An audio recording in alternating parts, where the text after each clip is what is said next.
Welcome to Artificiality, where minds meet machines. We founded Artificiality to help people make sense of artificial intelligence. Every week, we publish essays, podcasts, and research to help you be smarter about AI.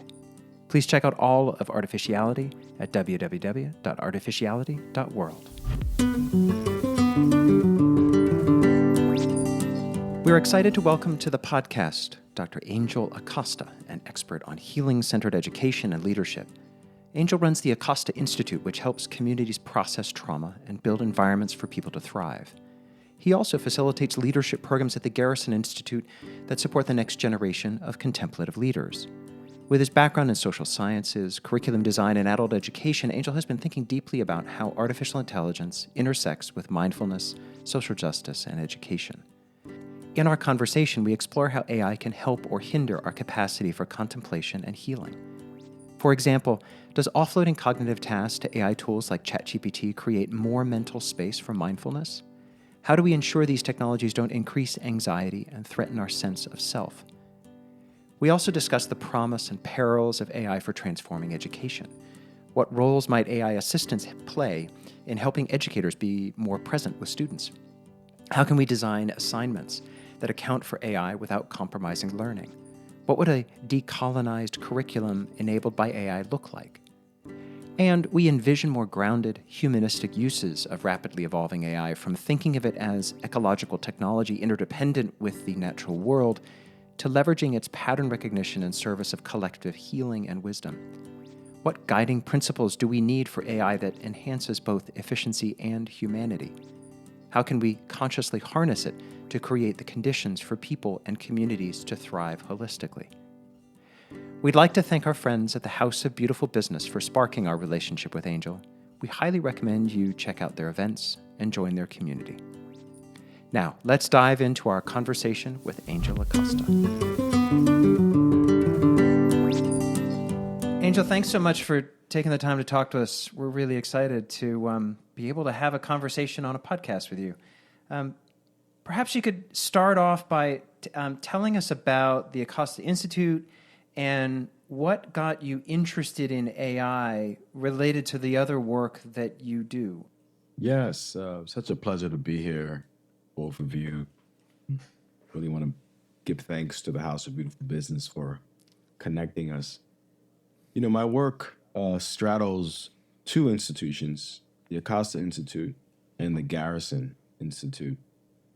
At the Acosta Institute, we're really trying to build and foster healing-centered learning environments and healing-centered cultures. So we've spent about 5 years building that organization, and really encompasses 15 years of research, of really helping communities process institutional and collective trauma, and doing it in a way that allows us to pay attention to our assets and what are the conditions that are necessary for communities to thrive.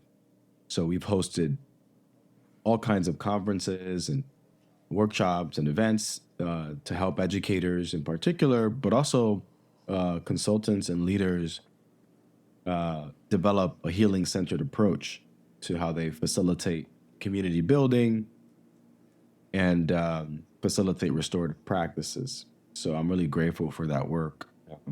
And at the Garrison Institute, I run the fellowship program there, supporting the next generation of contemplative leaders in the field, with just expanding their reach. And at the core of my work is I'm a social scientist by training. So my doctorate was in curriculum and teaching, and I finished my doctorate at Columbia. I spent 5 years researching how to design curriculum for not just public schools, but also for organizations who are thinking about the development of their employees. So I spent a lot of time thinking about adult education. So I've spent enough hours thinking about what are the key elements needed to design a vibrant and dynamic learning experience. But I went deeper in terms of connecting mindfulness to social justice and to leadership. And all of that resulted in me focusing on healing.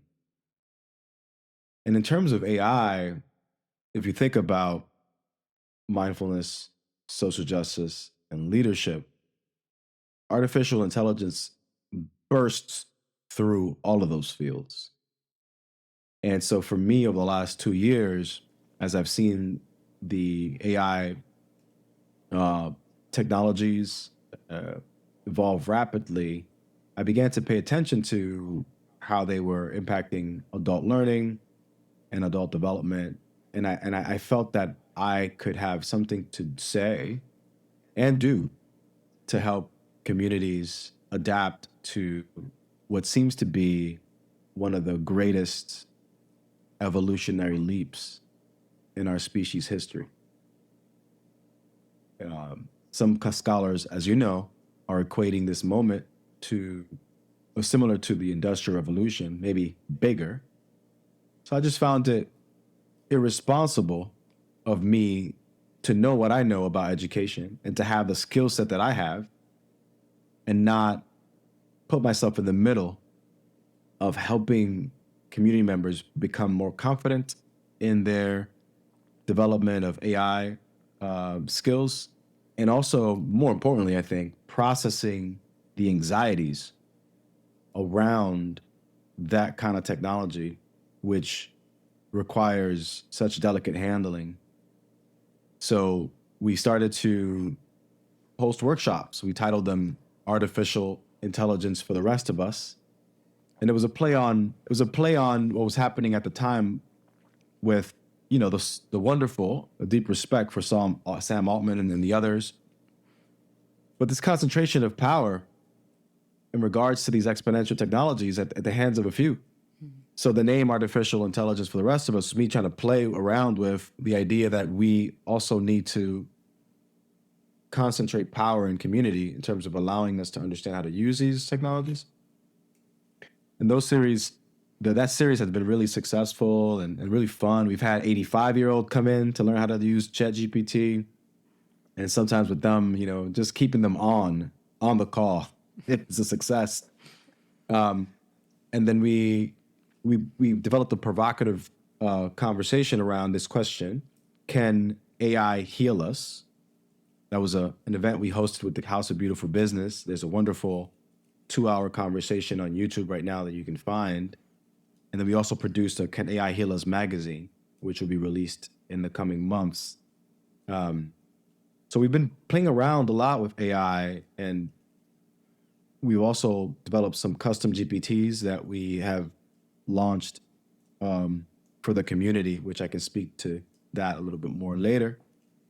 And lastly, this idea of leveraging AI to decolonize education as a provocative endeavor. I think that's kind of fascinating. But the first question that comes to my mind here is what about if you don't deal with the anxieties up front, because you've mentioned that a couple of times, if you don't deal with the anxieties up front, what happens? How important is it to do that as a specific step? Yeah, from a very tactical perspective, the longer you wait to deal with the anxiety around AI, the longer you'll wait to jump in and play. So, for example, when ChatGPT was initially released to the general public, it took me 6 months just to kind of dance around and make sense of what was happening. Well, wait, what is this?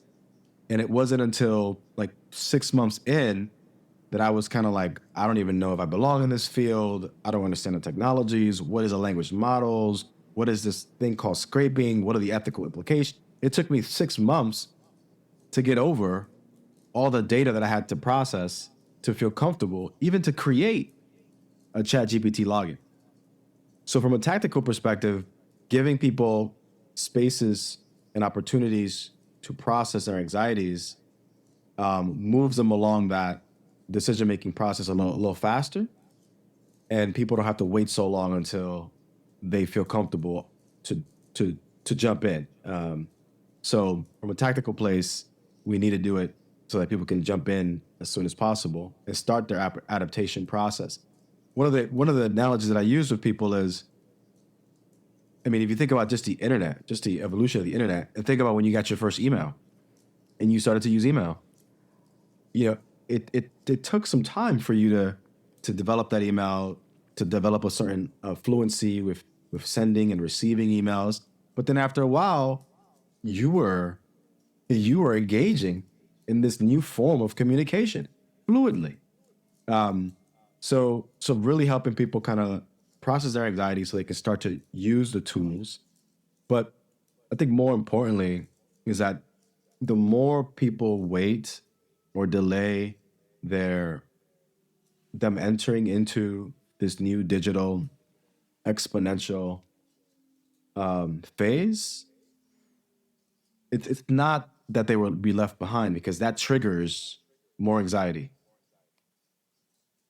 But that the sooner you get in, the more space you give yourself to actually feel comfortable with the variety of tools that will continue to come. You know, so that's part of what I tell folks. And then also, which is a question I have for you two in this conversation, is just the ethical parts of this. You know, that part of the fear around it is, you know, are we going to lose control? You know, is there too much copyright infringement? What about the consumption of energy that is going to increase climate change? What, you know, there's those other aspects of AI that are oftentimes hidden to us. One of the things that caught me when we first talked was the seeming contradiction, or perhaps the first time I heard it, I thought it was a little bit of a contradiction, because you're approaching the world to seek and advocate and educate people on mindfulness, contemplative leadership, healing-centered education, and then putting that together in today's world of AI, which is around speed, fast, get things done, reduce people's work, you know, the fear of people getting left behind and loss of jobs. There's something about it feels like the pace or the embrace of humanity.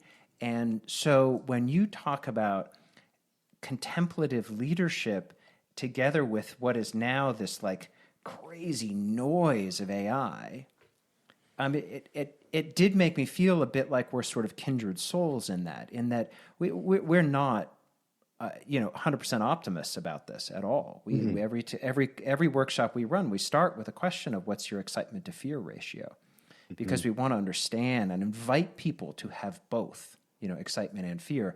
But we have this, so we have talked about, is it possible for AI to help us be more mindful? As sort of a question.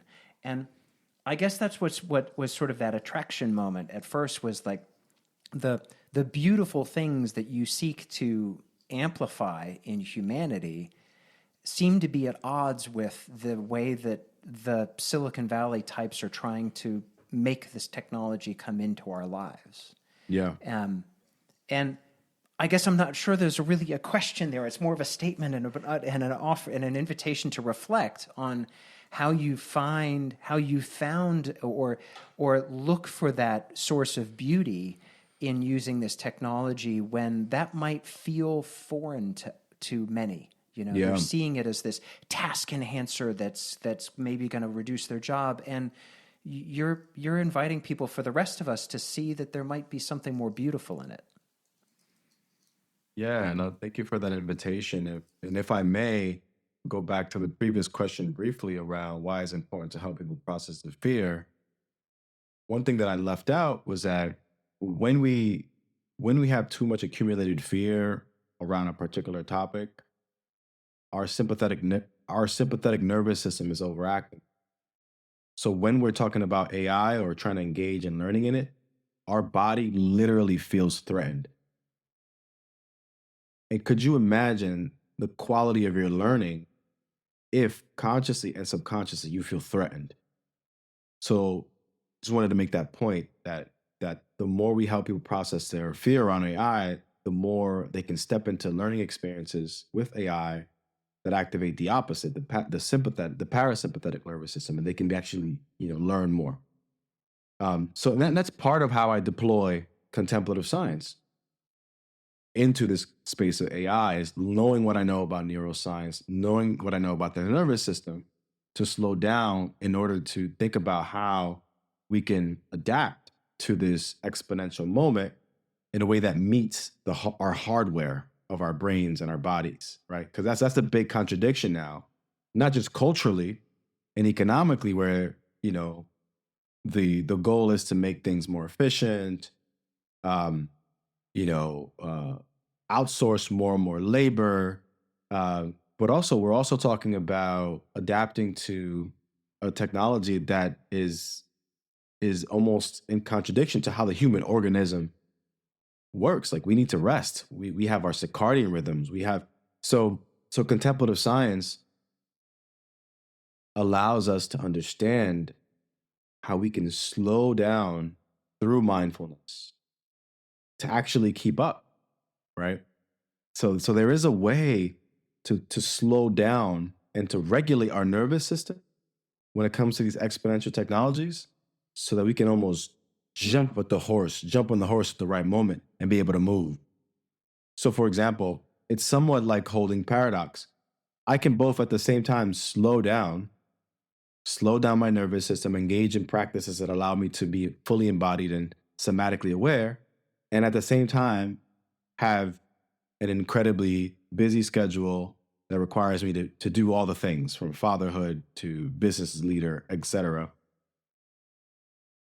But that it's not that I need to stop everything, but that I need to slow down enough to find alignment across the different responsibilities that I have. And I think that's the same with AI, that when we leverage contemplative practices, mindfulness, and a healing-centered approach to AI, you can kind of really sense into, like, what's the best way for me to use these tools? What's the best way for my community to engage in these exponential technologies? So, for example, one of the ways that I've found AI to be incredibly helpful is offloading some of the cognitive load that's required to hold massive amounts of data. So I'll give you one simple example. I trained a chat GPT, custom GPT, to hold my 20-year vision for my organization. Just think about that. Just hold the 20-year per quarter across the next 20 years. Just kind of dump that data in, even though things will change. And to be able to, at moments, engage that AI and ask questions to remind me of where I want to be 5, 10, 20 years from now, and ask it particular questions around what I'm doing now, what I would like to do, and to have these philosophical discussions around what do I need to be doing or thinking about to do this or to do that. It creates space for me that I would not otherwise be able to have. So whether that's healing centered or not, you could, maybe not. But the space that it opens up for me, I'm able to be a lot more present in the work, with my team, with my community. One of the thoughts that I'm having talking with you is we don't have the right language or mental models for, I think in many respects, sort of healthy adoption of AI at a mass level across everything. That the language is one of the digital economy more than it is of anything else. What are you finding in your work about mindfulness, contemplative practice, and the other stuff that you do, that where people can use different language around how they use these tools, that give them access to different mental models, that give them access to different intuitions other than like productivity or speed or efficiency or, getting smarter with AI or being more competitive and better than someone who doesn't use AI. That have you found places to go that are different places where there's a different way of talking about using something like ChatGPT that makes people feel like that just changes the nature of the discussion, changes the mental model for even how they might use them? Yeah, it's a great question. And there is a few places. If you haven't heard of James Bridle, Oh, I loved his book. Yeah, James Bridle and his notion of ecological technology is, I think, by far one of the most powerful ways to think about AI. The way that James talks about, thinking about AI not just as these large language models that are able to, scrape all this data and statistically respond to certain questions, but also how that technology is connected to the earth and how we're extracting precious minerals to help them mine. But more importantly, thinking about relating to AI as an extension of nature. So that, yes, these tools have this powerful capacities, but that they also can help us think about planetary consciousness and planetary intelligence. I mean, this is kind of out there, but that's really when you take and frame it in that way, that artificial intelligence is the most powerful opportunity for us to rethink how we relate to intelligence, period, both artificial and animal and human intelligence. That puts it in different terms. So for me, that's how I think about it, especially with James's help of reframing it. Is I'm actually not necessarily trying to be more efficient or productive. Is I'm trying to expand the dynamics of what it means to be intelligent in a multi-species way.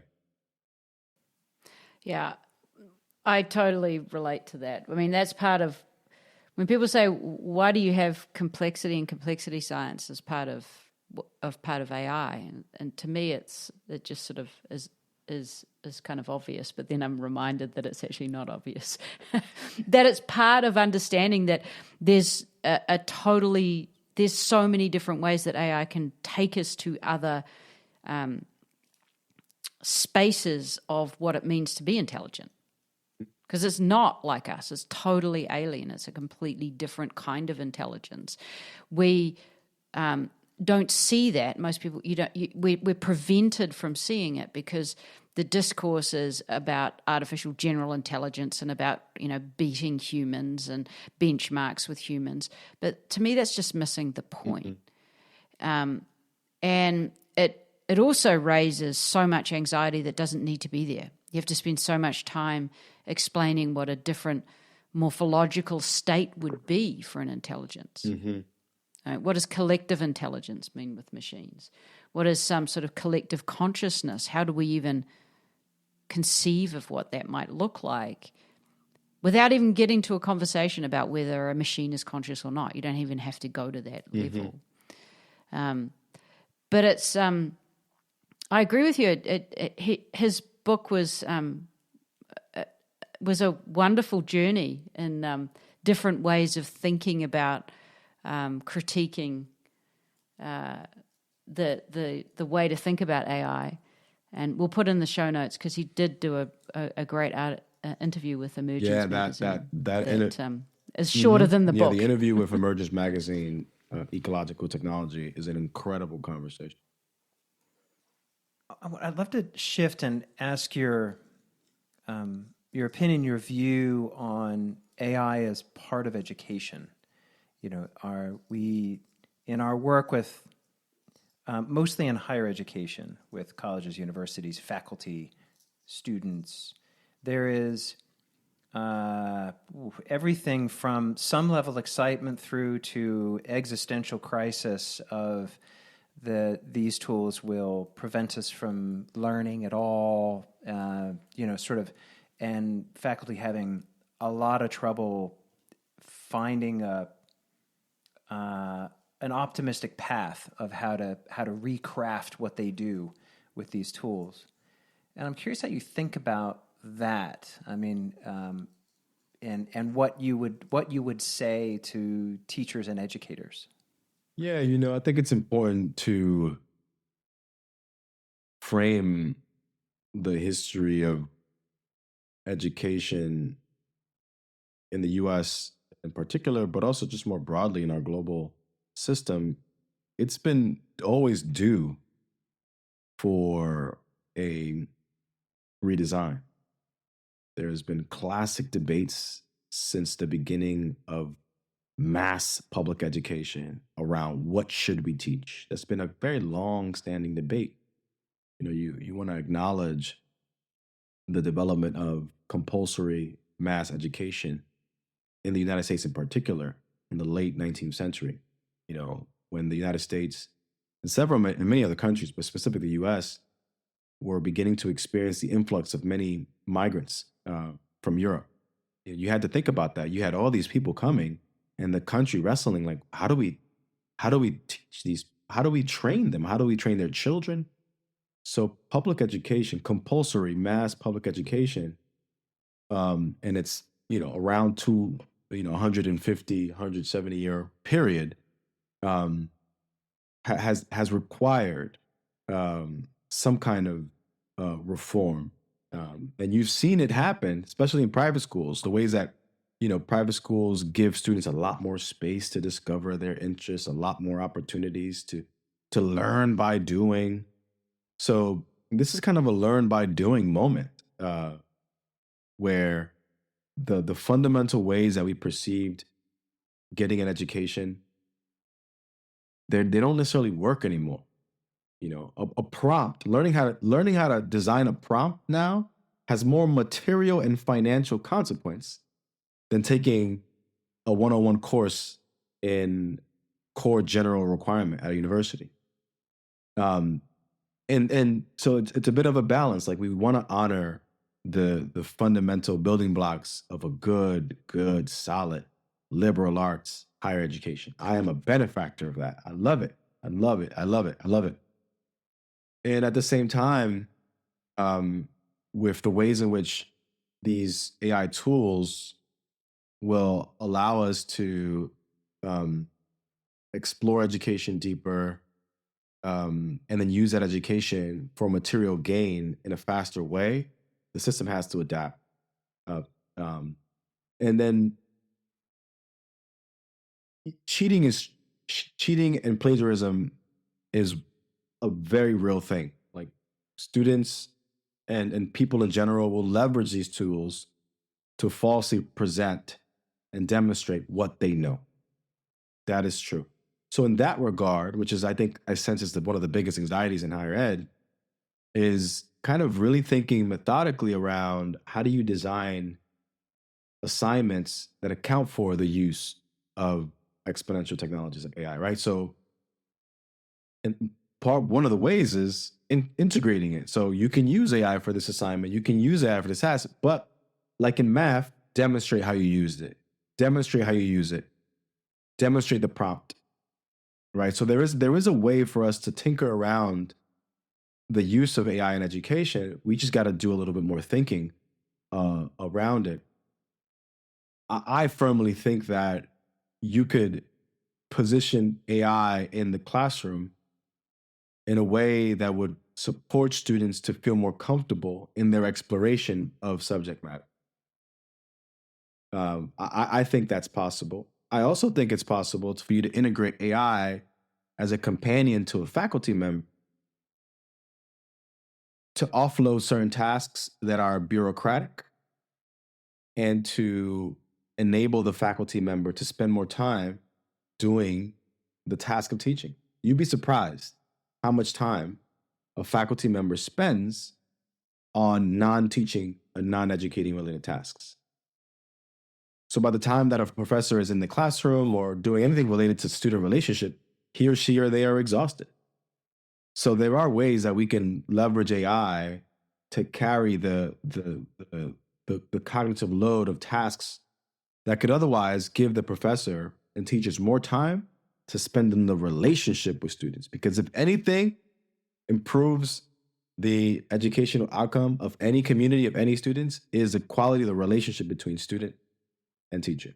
So there's a lot there. I'm still thinking about it myself, and it's overwhelming. And but it's such a juicy question.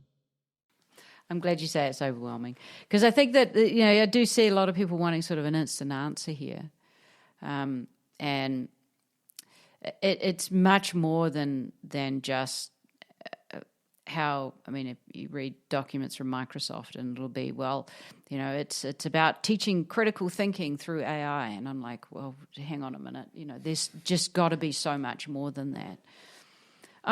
I'm really interested in how you think about flatness or sameness, or the use of a single model, or a single model that gives similar answers, and how you think about introducing more diversity, or nudging these tools into unusual places themselves, so that there's a way to be more creative without everyone coming up with the same answer. Yeah, that's why the benefit of some of the custom GPTs within chat or within Microsoft Copilot, or those are the main kind of models that have been kind of equipped with this capacities to do that. But I think there is an incredible level of freedom that can come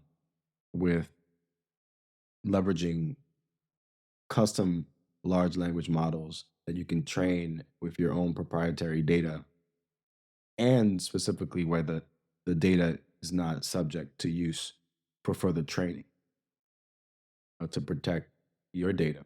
I'll give you an example.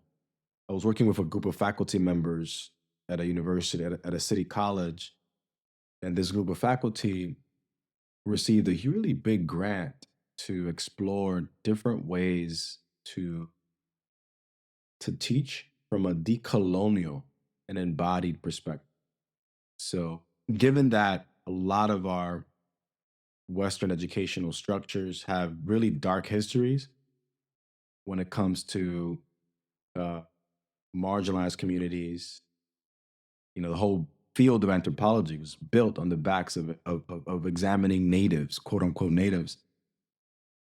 So there's a direct connection between Western education and our colonial history.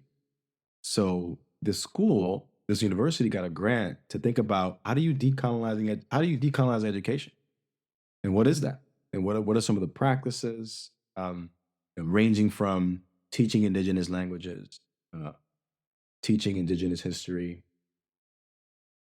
thinking about different ways to assess students, not just on grades, but assessing students' multiple intelligence, visual, auditory, kinesthetic, not this obsession with the mind and IQ, all of which come from a particular Western paradigm of prioritizing the mind, and reinforcing, this mind-body separate, mind-body dualism. My mind is separate somehow from my body. So decolonizing education and embodied learning, and at the core, is about increasing engagement and adding more voices. So I ended up designing and training a custom GPT. And I trained the custom GPT on publicly accessible data on decolonizing education. How do you decolonize a syllabus? How do you think about embodied learning from a decolonial lens? And I found a bunch of research around how do you decolonize a geology syllabus, a history syllabus, an English syllabus, and I trained the thing on it. And then during the facilitation with the faculty members, I spent half the day me giving them my instruction around what I know about this work. And then I said, all right, everybody, I'm going to introduce something very different now. We're going to work with AI. And they were like, what? And I pulled up this custom GPT on the screen. And I said, this is going to be my co-facilitator for the rest of the afternoon. Who would like to be vulnerable and share a little bit about their syllabus, their subject, and maybe we can talk to the AI to see what they would recommend as far as decolonizing their syllabus. And we had like 4 examples, and the GPT did a pretty good job. A pretty good job at giving some really hands-on recommendation for how to make space in your syllabus for non-Western voices, how to make space in your syllabus for student voice, because part of decolonizing education is that the instructor is not the sole bearer and holder of wisdom. So you want to create more space for student voice. It's more space for students to be able to have a say in terms of how we explore the subject matter.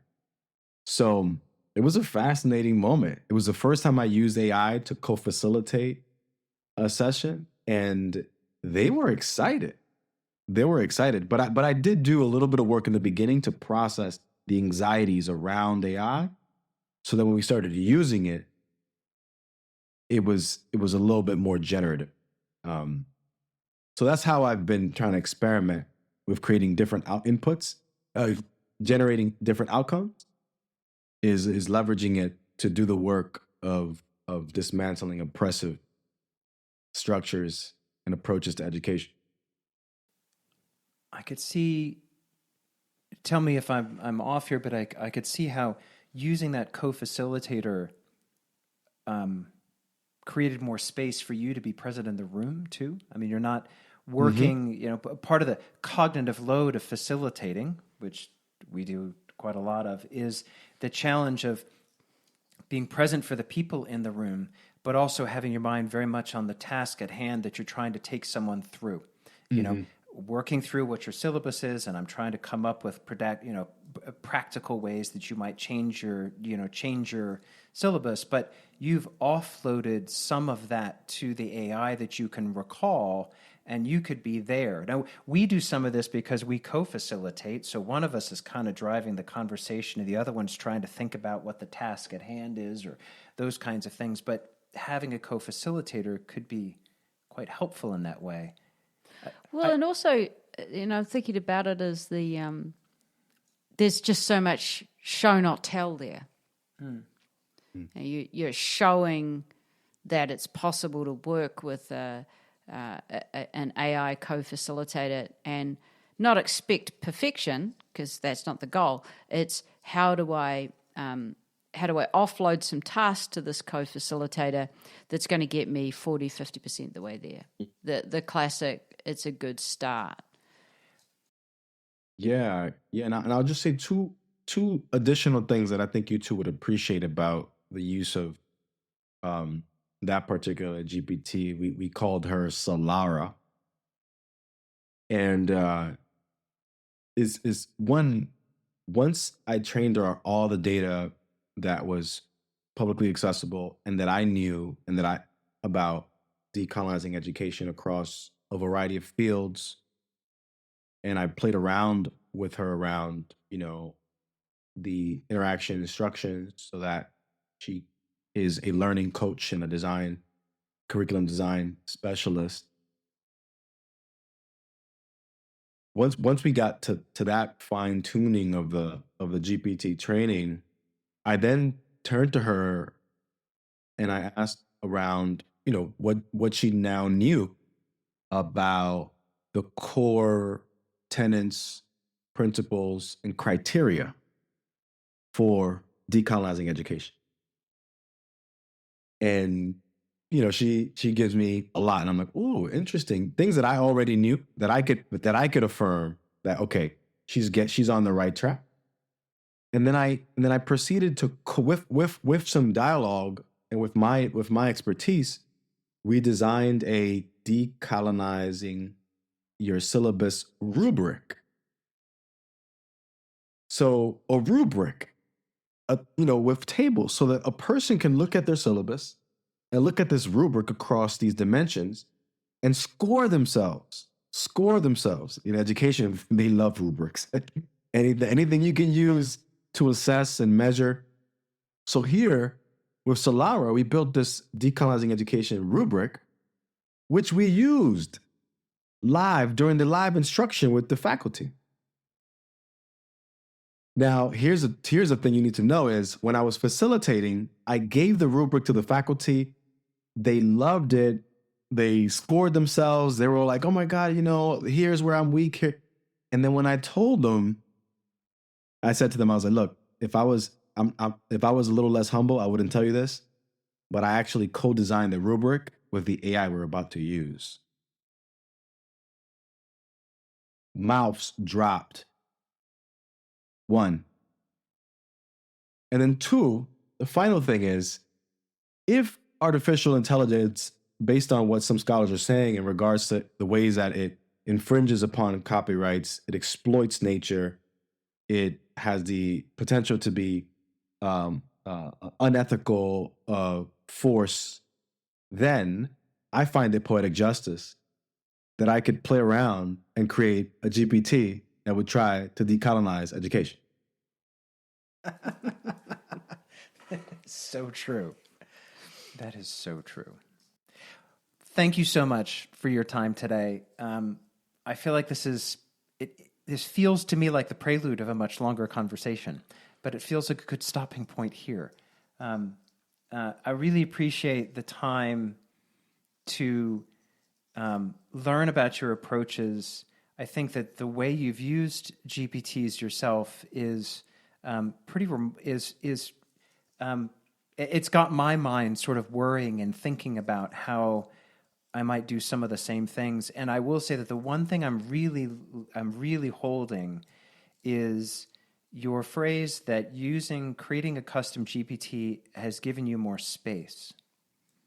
That I really like, because so much as people are saying, oh, well, you get things done and you're done with your time, you're saving time and all of that. But I really like the vision that it allows you to create space, which then allows you to use that space for other things. Mm-hmm.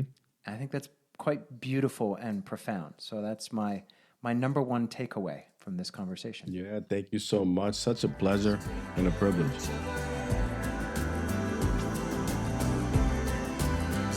Solid state.